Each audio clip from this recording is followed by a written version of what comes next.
Assalamualaikum warahmatullahi wabarakatuh. الله لا إله إلا هو الحي القيوم. Spirit, be here with me. Hello, it's me Fahim Ashraf Alamin Horfeus to Fahim. So let's begin without wasting any more time. Let's start my today horror stories videos. So welcome back again রহস্যময় পৃথিবীর কৌতূহল। তো আবারও আপনাদের মাঝে এক দুর্লভ ভয়ঙ্কর ঘটনা নিয়ে আমি হাজির হলাম আপনাদের মাঝে। তো বেশি কথা বাড়াবো না, আজকে চলুন আজকের ঘটনাটি খুবই ভয়ার্থক ও গাহিন করা, যেটা শুনলে আপনি অনুভব করতে পারেন খুব ভালোভাবে ভয়ের ফিল নিতে পারেন। তো আর দেরি কিসের, চলুন ঘটনায় সরাসরি যাওয়া যাক। আমার আম্মুর চাচার সাথে ঘটে যাওয়া এই ঘটনাটি ময়মনসিংহ মুক্তাগাছার কোনো এক গ্রামের। ঘটনাটি বহু বছর আগের যুগের ছেলেদের প্রিয় খেলাগুলোর একটি ছিল তাস। প্রায় নানা অনেক রাত করে বন্ধুর বাড়ি থেকে তাস খেলে আসতেন। এমনই এক রাতে আমার নানা তাস খেলে বন্ধুকে বিদায় দিয়ে বাড়ি ফিরছিলেন। রাত তখন 12টা কি 1টা হবে। আশেপাশে কোনো মানুষের চিহ্ন নেই। নানার বন্ধুর বাড়ি থেকে ফিরতে হলে একটি বিল পার হতে হয়। বিলটা অনেকেই চিনবেন।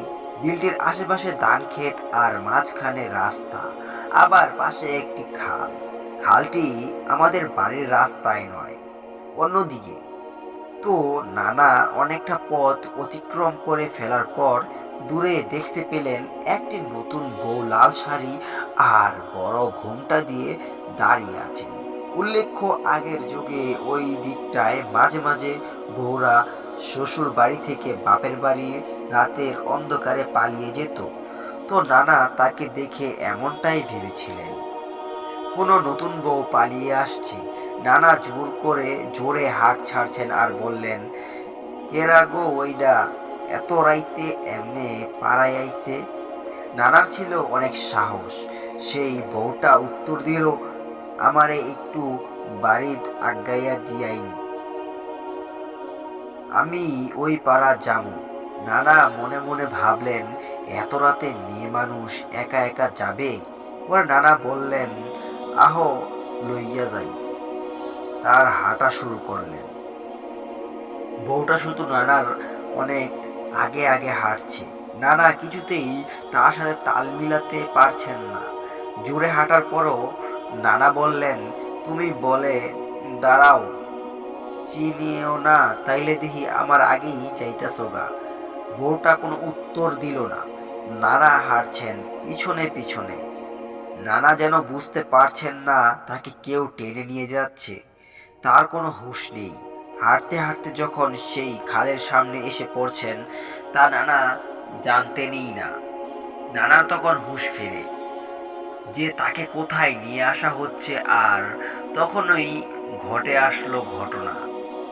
খালে যখন নানা নামবেন, তখন সামনে তাকিয়ে দেখেন সেই বউটা পানির উপর দিয়ে হেঁটে যাচ্ছেন। নানা তখনই বুঝতে পারেন ওইটা মানুষ না। নানা ভয় পেয়ে জোরে চিৎকার করে পিছনে দৌড় দেন। দৌড়ে তিনি একটা বাড়ির সামনে গিয়ে পড়েন। বাড়ির মানুষ চিৎকার শুনে বেরিয়ে আসে এবং দেখে নানা মাটিতে পড়ে আছেন মরার মতো। তারা কাছে গিয়ে বললেন, এটা তো অমুক না। পরে তারা মাথায় পানি ঢেলে তার হুঁশ ফেরান এবং সব জানতে পারেন। দুঃখের বিষয় হলো নানা 3 দিন পরেই মারা যান। আমি আরেকটা ঘটনা শেয়ার করছি, ঘটনা নাম্বার 2। এটাও আমাদের ওইখানকার ঘটনা, যেটা প্রায় অনেক বছর আগের আমার জেঠুর থেকে শোনা। রাত তখন প্রায় গভীর। আপনারা জানেন, রিক্সাওয়ালারা অনেক রাত অবধি গাড়ি চালায়। বরাবরের মতো সেদিনও মতিন মিয়া ছদ্মনাম অনেক রাত অবধি গাড়ি চালিয়ে বাড়ি ফিরছিলেন। হঠাৎ তিনি সামনে দেখলেন 2টা পুলিশ একটা সাদা কাপড়ের মোড়ানো লাশ নিয়ে দাঁড়িয়ে আছে এবং দূর থেকে হাতের ইশারায় মতিন মিয়াকে ডাকছে। এটা দেখে মতিন মিয়া ঘাবড়ে গেলেন এবং একটু ভয়ও পেলেন। তিনি চিন্তা করলেন যাবেন কি না যাবে না। আবার ভাবলেন পুলিশ মানুষ, যদি না যান পরে যদি ধরে নিয়ে যায়। এসব ভাবতে ভাবতে তিনি সামনে গেলেন। পুলিশ, লাশটি নিতে হবে, সামনের পাড়া আমাদের নিয়ে চলো। মতিন মিয়া, স্যার এত রাতে আমি যাও না। পুলিশ বলল, আরে চলো, এই সামনেই, ভাড়া তোমারে অনেকগুলো ভাড়া দিব। আহ, লাশ তোলো। কোনো উপায় নাই এখন, না গেলে যদি মারে, এটা ভাবতে ভাবতে মতিন মিয়া লাশটি গাড়িতে তুলল। আর সেই পুলিশ দুটো লাশের দুই পাশে বসলো। গাড়ি চলছে নিরিবিলি রাস্তায়, দুপাশের সাই সাই গাছগাছালি, কোথাও কোনো মানুষের চিহ্ন নেই। দূরে দূরে দু একটি বাড়ি আর আশেপাশে ধান ক্ষেত। হঠাৎ মতিন মিয়া পিছন থেকে অদ্ভুত এক শব্দ শুনতে পেলেন, হাড় মাংস চিবিয়ে খাওয়ার মতো শব্দ। ঠিক তেমন সেই শব্দ মতিন মিয়াকে ভীষণ ভয়ের মধ্যে ফেলে দিল।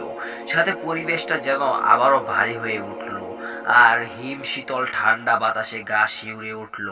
মতিন মিয়ার সাহস হচ্ছিল না যে পিছনে তাকানোর। সে ভয়ে ভয়ে গাড়িটি হালকা ঘুরিয়ে দেখার চেষ্টা করল। যেই না গাড়িটি ঘুরিয়ে দেখলো, দূর থেকে হালকা আলোয় দেখতে পেল সেই পুলিশ রূপী অবয়ব দুজন লাশটির শরীর থেকে মাংস তুলে খাবলে খাচ্ছে। এতটুকু দেখার পর মতিন মিয়া চিৎকার করে চলন্ত গাড়ি থেকে লাফ দিয়ে দৌড় শুরু করলেন। দৌড়াতে দৌড়াতে তিনি এসে পড়লেন একটি বাড়ির সামনে।